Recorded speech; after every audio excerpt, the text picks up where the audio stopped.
ರೇಣುಕಾಸ್ವಾಮಿ ಕೊಲೆ ಪ್ರಕರಣದಲ್ಲಿ ಅಂಧರಾಗಿರ್ತಕ್ಕಂಥ Darshan and gang ಈ ವಿಚಾರಕ್ಕೆ ಸಂಬಂಧಪಟ್ಟಂತೆ ಈಗಾಗಲೇ ಸಾಕಷ್ಟು ವಿಚಾರಣೆ ಮತ್ತು ತನಿಖೆ ಕೂಡ ಪ್ರೋಗ್ರೆಸ್ನಲ್ಲಿದೆ, ಮುಂದುವರಿತಾ ಇದೆ. ತೀವ್ರ ವಿಚಾರಣೆಯ ಎಫೆಕ್ಟ್ನಿಂದಾಗಿ ಆರೋಪಿಗಳು ಸುಸ್ತಾಗುತ್ತಿದ್ದಾರೆ.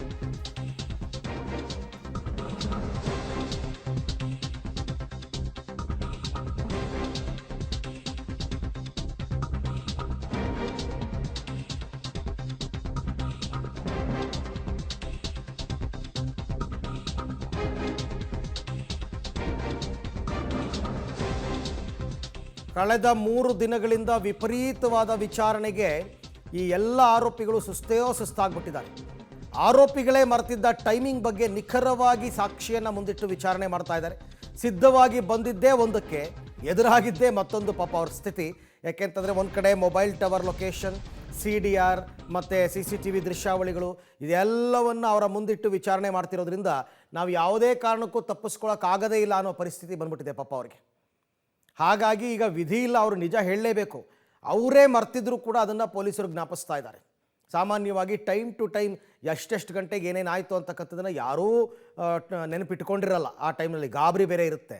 ಆದರೆ ಪೊಲೀಸರು ಬಿಡ್ತಾ ಇಲ್ಲ. ನೋಡಿ, ಇಷ್ಟು ಗಂಟೆಗೆ ನೀವು ಇಲ್ಲಿದ್ದಿರಿ, ಇಷ್ಟು ಗಂಟೆಗೆ ನಿಮ್ಮ ಕಾರ್ ಪಾಸ್ ಆಯಿತು, ಇಷ್ಟು ಗಂಟೆಗೆ ನೀವು ಗೋಡೌನ್ ಹತ್ರ ಹೋದ್ರಿ, ಇಷ್ಟು ಗಂಟೆಗೆ ವಾಪಸ್ ಬಂದ್ರಿ, ಈ ಎಲ್ಲನೂ ಸಾಕ್ಷಿ ಸಮೇತ ಇಡ್ತಕ್ಕಂಥದ್ದು. ಜೊತೆಗೆ ನಿಮ್ಮ ಮೊಬೈಲ್ಗೆ ಬಂದಿರತಕ್ಕಂಥ ಕಾಲ್, ಈಗಾಗಲೇ ಕಾಲ್ ಡೀಟೇಲ್ಸ್ ಎಲ್ಲ ತೆಗೆಸಿದ್ದಾರೆ. CDR ತೆಗೆಸ್ಬಿಟ್ಟು ಇಟ್ಟಿದ್ದಾರೆ. ಎಷ್ಟು ಸಾರ್ತಿ ದರ್ಶನ್ಗೆ ಕಾಲ್ ಹೋಗಿದೆ, ಯಾರ್ಯಾರ ಮೊಬೈಲ್ನಿಂದ ಕಾಲ್ ಹೋಗಿದೆ, ದರ್ಶನ್ ಮೊಬೈಲ್ ಟವರ್ ಡಂಪ್ ಎಲ್ಲಾಗಿದೆ, ಎಲ್ಲವನ್ನು ಕೂಡ ಇಟ್ಟು ಈಗ ಮಾಡ್ತಾ ಇದ್ದಾರೆ. ಈ ಎಲ್ಲ ವಿಚಾರಕ್ಕೆ ಸಂಬಂಧಪಟ್ಟಂತೆ ಮತ್ತಷ್ಟು ಮಾಹಿತಿ ನನ್ನ ಕೊಲೀಗ್ ರಾಘು ಅವರಿಂದ ಪಡ್ಕೋತೀನಿ. ರಾಘು, ನಿಜ 6 ದಿನ ಪೊಲೀಸ್ ಕಸ್ಟಡಿ ಕೊಟ್ಟಿದ್ದಾರೆ.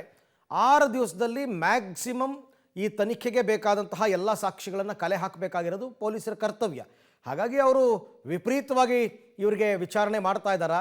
ಈ ವಿಚಾರಣೆಯನ್ನು ಆರೋಪಿಗಳು ಯಾವ ರೀತಿ ಎದುರಿಸ್ತಾ ಇದ್ದಾರೆ? ಏನು ಗಾಬರಿ ಆಗ್ಬಿಟ್ಟಿದ್ದಾರಾ ಹೇಗೆ ಅಂತ? ಖಂಡಿತವಾಗಿಯೂ ಅರವಿಂದ್, ಪ್ರಮುಖವಾಗಿ ವಿಚಾರಣೆ ಆರಂಭ ಅಂದರೆ ಈ ಘಟನೆ ಏನಿದೆ, ಘಟನೆ ಆದ ನಂತರದಲ್ಲಿ ಈ ಪ್ರಕರಣ ಒಂದಷ್ಟು ಡ್ರಾಮ್ಯಾಟಿಕ್ ತಿರುವುಗಳನ್ನು ತೆಗೆದುಕೊಳ್ತು ಅಂದರೆ ತಪ್ಪಾಗಲಿಕ್ಕಿಲ್ಲ. ಯಾಕಂದರೆ ಬಂದು ಸರೆಂಡರ್ ಆದಂಥ ಕ್ಷಣದಿಂದ ಹಿಡಿದು ಈ ಅರೆಸ್ಟ್ ಆದಂಥ ಸಂದರ್ಭದಲ್ಲೂ ಕೂಡ ಒಂದಷ್ಟು ವಿಚಾರಣೆಗಳ ಸಂದರ್ಭದಲ್ಲಿ ಬಾಯಿ ಬಿಡದೇ ಇರುವಂಥದ್ದು, ಆರೋಪಿಗಳು ತನಿಖಾಧಿಕಾರಿಗಳು ಕೇಳುವಂಥ ವಿಚಾರಗಳನ್ನು ಎಲ್ಲೋ ಒಂದು ಕಡೆ ನಮಗೆ ಗೊತ್ತೇ ಇಲ್ಲ ಅನ್ನೋ ರೀತಿಯಲ್ಲಿ ನಡೆದುಕೊಳ್ಳುವಂಥ ಕೆಲಸಗಳು ಆಗಿತ್ತು. ಬಟ್ ಆದರೆ ಈ ಎಲ್ಲವನ್ನ ಕೂಡ ಬಾಯಿ ಬಿಡಿಸಲೇಬೇಕು ಅನ್ನುವಂಥ ವಿಚಾರದಲ್ಲಿ ಮುಂದಾದಂಥ ತನಿಖಾಧಿಕಾರಿಗಳು ಪಿನ್ ಟು ಪಿನ್ ಡೀಟೇಲ್ಗಳನ್ನು ಇವರು ಮುಂದೆ ಇಡುವಂಥ ಪ್ರಯತ್ನವನ್ನು ಮಾಡಿದ್ರು. ಎಕ್ಸಾಂಪಲ್ ಯಾವುದಾದ್ರೂ ಸಮಯಾವಕಾಶವನ್ನು ಕೇಳಿದ್ರೆ ಒಬ್ಬೊಬ್ಬರು ಒಂದೊಂದು ರೀತಿ ಹೇಳುವಂಥದ್ದು, ಈ ರೀತಿಯಾದಂಥ ಒಂದಷ್ಟು ಅಂಶಗಳು ಆಗ್ತಾ ಇತ್ತು. ಬಟ್ ಅದೆಲ್ಲವನ್ನ ಕೂಡ ಒಂದು ಲೀಸ್ಟನ್ನು ಮಾಡ್ಕೊಂಡಿದ್ದಂತಹ ಅಧಿಕಾರಿಗಳು ಎಲ್ಲಿ ಇದು ಒಂದಷ್ಟು ಮಿಸ್ ಆಗ್ತಾ ಇದೆ ಅಂದರೆ ಮಿಸ್ಗೈಡ್ ಆಗ್ತಾ ಇದೆ, ಮಿಸ್ಲೀಡ್ ಆಗ್ತಾ ಇದೆ ಅನ್ನುವಂಥ ಅಂಶಗಳಿತ್ತು. ಅವೆಲ್ಲವನ್ನ ಕೂಡ ಪಾಯಿಂಟ್ ಔಟ್ ಮಾಡಿದಂಥ ಅಧಿಕಾರಿಗಳು ಅವೆಲ್ಲವನ್ನ ಮುಂದೆ ಇಟ್ಟು, ಅಂದರೆ ಟೆಕ್ನಿಕಲ್ ಎವಿಡೆನ್ಸ್ ಏನಿದೆ ಅವೆಲ್ಲವನ್ನ ಕೂಡ ಅವರ ಮುಂದೆ ಇಟ್ಟು ಸರಿಯಾದ ರೀತಿಯಲ್ಲೇ ಅದನ್ನು ತನಿಖೆಗೆ ಮುಂದಾದಂಥ ಹಿನ್ನೆಲೆಯಲ್ಲಿ ಸದ್ಯ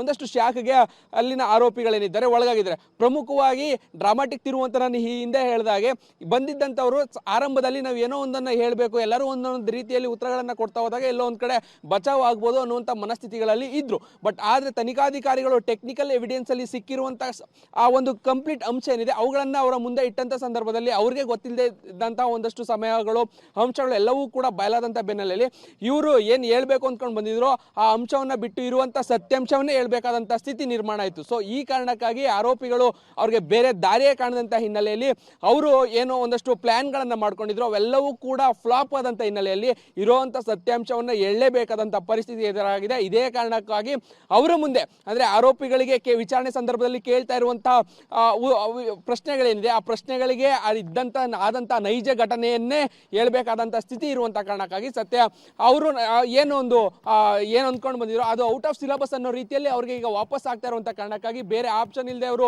ಮಾಡಿರುವಂಥ ತಪ್ಪುಗಳನ್ನು ಒಪ್ಕೊಳ್ಳುವಂಥದ್ದು, ಜೊತೆಗೆ ತನಿಖಾಧಿಕಾರಿ ಕೇಳುವಂಥ ಪ್ರಶ್ನೆಗಳಿಗೆ ಸರಿಯಾದಂಥ ಉತ್ತರವನ್ನು ಕೊಡಬೇಕಾದಂಥ ಪರಿಸ್ಥಿತಿ ಬಂದಿದೆ. ಸೊ ಹೀಗಾಗಿ ಈ ರೀತಿಯಾದಂಥ ಶಾಕ್ ಆರೋಪಿಗಳಿಗೆ ಎದುರಾಗಿರುವಂಥದ್ದು. Thank you. ತಮ್ಮ ಎಲ್ಲ ಮಾಹಿತಿಗಾಗಿ ಧನ್ಯವಾದ. ಮತ್ತು ಇದು ಅನ್ಎಕ್ಸ್ಪೆಕ್ಟೆಡ್ ಏನಲ್ಲ, ಯಾಕೆಂದರೆ ಹೈ ಪ್ರೊಫೈಲ್ ಕೇಸ್ ಇದು. ನಟ ದರ್ಶನ್ ಅವರು ಮರ್ಡರ್ ಕೇಸ್ನಲ್ಲಿ ಇನ್ವಾಲ್ವ್ ಆಗಿದ್ದಾರೆ ಅಂತ ಸಹಜವಾಗಿ ಪೊಲೀಸರು ಎಲ್ಲೂ ಯಾವುದೇ ತೊಂದರೆ ಆಗದ ರೀತಿಯಲ್ಲಿ ಅವರು ತನಿಖೆ ಮಾಡ್ತಾ ಇದ್ದಾರೆ.